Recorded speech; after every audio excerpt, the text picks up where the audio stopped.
Bueno, lo que hemos visto aquí ayer, lo que hace sobre todo es confirmar algo que ya habíamos aprendido en los últimos años, que el Paleolítico Antiguo de Galicia en este momento es el más importante del norte de la península ibérica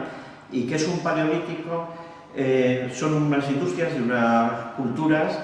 iguales que las que conocemos en el resto del sur de Europa, desde el sur de Francia a toda la península ibérica e Italia. El Paleolítico Antiguo de Galicia es un paleolítico normalizado y que dista mucho de lo que se pensaba hace no tantos años, hace 10 o 15 años, cuando se consideraba que era un fenómeno retardatario y muy especial dentro del mundo de la prehistoria. Ayer hemos hecho un recorrido por esta región, por las terrazas del río Miño, y hemos vuelto a comprobar que, aparte del yacimiento de Arbo, hay muchos otros yacimientos en las terrazas medias y probablemente alguno de antigüedad superior al yacimiento de Arbo, que tenemos una secuencia del Paleolítico Antiguo que se está empezando a conocer y que va a aportar muchos elementos